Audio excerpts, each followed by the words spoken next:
यह कहानी एक सन्यासी की है। सन्यासी वह होता है जो अपना सब कुछ त्याग कर सिर्फ एक चीज़ को अपना लक्ष्य बना लेता है। कोई भी व्यक्ति सन्यासी बेवजह नहीं बनता। सन्यासी बनने के पीछे एक बहुत बड़ी वजह होती है। उस व्यक्ति के सन्यासी बनने के पीछे भी एक बहुत बड़ी वजह थी। सन्यासी बनने से पहले उस व्यक्ति के मन ने उस व्यक्ति से बहुत से गलत कार्य करवाए थे, बहुत से पाप करवाए थे। उस व्यक्ति का मन उसका मालिक बन चुका था। वह अपने मन का गुलाम था। जीवन के हर सुख, आराम और ऐश्वर्य प्राप्ति के बाद भी उस व्यक्ति के मन में अथाह पीड़ा थी और यही मानसिक पीड़ा उसे सन्यासी बना देती है। सन्यासी बनने के बाद वह व्यक्ति सांसारिक दुनिया से दूर हो जाता है, जंगल में रहने लगता है, ध्यान करता है, तरह तरह के साधनाएं और अभ्यास करता है, भिक्षा मांगकर भोजन करता है, एकांत और मौन का अभ्यास करता है। लेकिन फिर भी उस व्यक्ति का मन शांत नहीं होता। वह अंदर से बेचैन और परेशान ही रहता है। यहाँ एक बात समझने वाली है कि ध्यान या किसी साधना का जो शुरुआती बिंदु है, उसकी शुरुआत ही तभी की जा सकती है जब हमारा मन शांत हो, जब हमारा मन हमारी सुनता हो।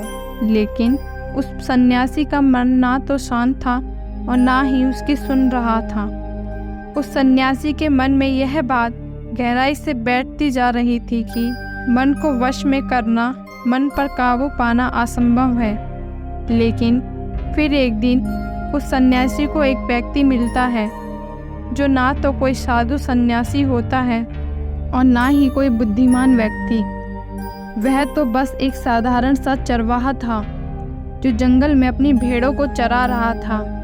वह चरवाहा उस सन्यासी के पास आकर उससे पूछता है कि क्या मैं तुम्हारी कुछ मदद कर सकता हूँ?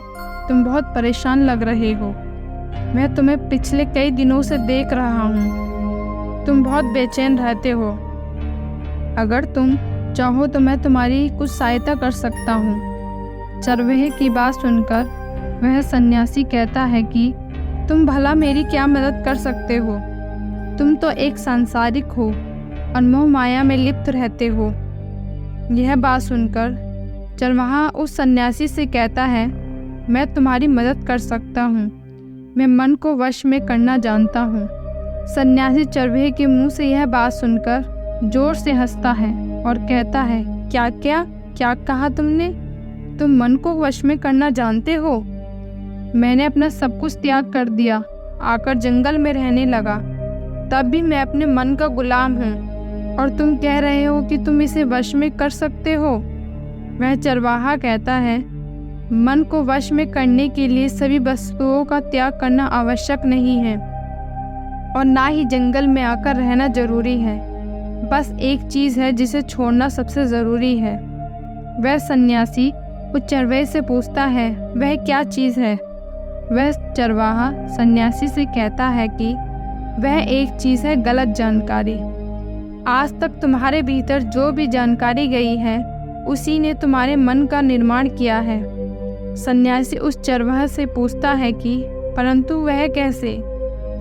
वह चरवाहा समझाते हुए कहता है कि मान लो तुमने आज तक जीवन में सेब का फल नहीं खाया तो सेब के स्वाद के बारे में तुम्हें कुछ भी पता नहीं होगा।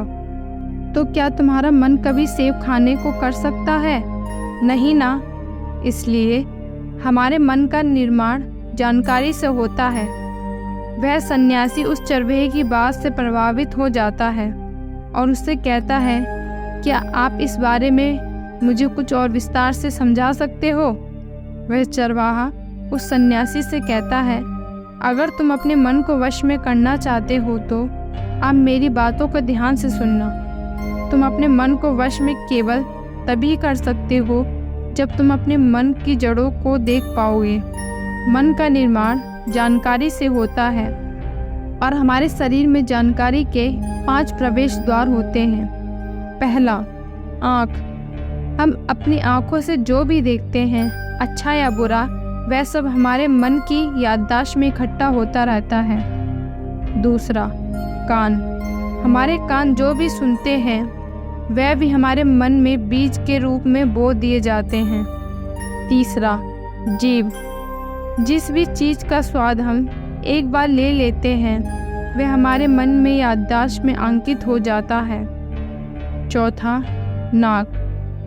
जो भी हम एक बार सूंघ लेते हैं, खुशबू या बदबू, वह सभी हमारे मन में दर्ज हो जाती है। और पांचवा, त्वचा। जिस चीज़ को हम एक बार छू लेते हैं, स्पर्श कर लेते हैं, उसकी याददाश्त हमारे मन में कहीं ना कहीं अंकित हो जाती है। इन पांचों शारीरिक दरवाज़ों से जो भी जानकारी हमारे अंदर जाती है वह जानकारी बीजों के रूप में जमा हो जाती है और धीरे धीरे वृक्ष बन जाती है। हमारा मन मिट्टी की तरह है जिसमें बीज बोए जाते हैं और हमारी बुद्धि बीज बोने वाले किसान की तरह है।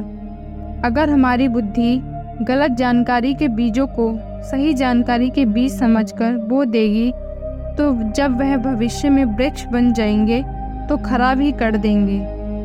तुम्हारा मन तुम्हारे वश में इसलिए नहीं है क्योंकि तुमने पहले से ही मन में बहुत सारे गलत बीज बो रखे हैं और अब वह बीज बड़े वृक्ष बन चुके हैं।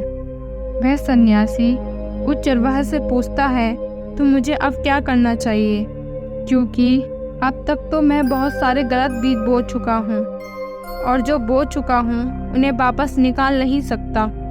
वह चरवाहा उस सन्यासी से कहता है कि अब तक तुम अनजाने में गलत बीज बो रहे थे, लेकिन अब तुम जानबूझकर सही बीज बोना आरंभ कर दो। भीतर अगर हजारों बीज गलत हैं तो क्या हुआ, अब से लाखों सही बीज बोने के लिए तैयार हो जाओ। तुम्हें बस पूरे दिन इस बात पर ध्यान देना है कि इन पांचों द्वारों से तुम्हारे भीतर क्या जानकारी जा रही है और जो जानकारी जा रही है वह सही भी है या नहीं। वह सन्यासी पूछता है, यह कब तक करना होगा? वह चरवाहा कहता है, पूरी जिंदगी भर। जिस प्रकार तुम हर दिन अपने पेट को अच्छा भोजन देते हो, उसी प्रकार तुम्हें हर दिन अपने दिमाग को भी अच्छा भोजन देना होगा, यानी सही जानकारी और सही विचार। जीवन में हर दिन हर पल तुम्हें सिर्फ 2 विकल्प मिलेंगे, जिसमें से एक विकल्प तुम्हारे लिए सही होगा और दूसरा गलत, लेकिन तुम्हें हर बार सही विकल्प का ही चुनाव करना होगा। हमेशा याद रखना, सही विकल्प का चुनाव करते समय तुम्हारे भीतर पीड़ा पैदा हो सकती है, लेकिन वह पीड़ा सिर्फ कुछ समय ही रहेगी। इसलिए चाहे तुम्हारे अंदर कितनी भी पीड़ा क्यों ना हो रही हो, तुम्हें हर बार सही का ही चुनाव करना होगा। जितनी बार तुम सही चुनोगे उतनी बार तुम अपने अंदर एक सही बीज बोओगे, और जिस दिन तुम्हारे अंदर के सही बीजों की संख्या गलत बीजों की संख्या से अधिक हो जाएगी, उस दिन तुम्हारा मन तुम्हारे वश में हो जाएगा। लेकिन उस दिन के लिए आज से और अभी से अपना प्रयास जारी रखना होगा। वह सन्यासी तो उस चरवाहे को बात समझा जाता है, लेकिन क्या आप समझ पाएंगे?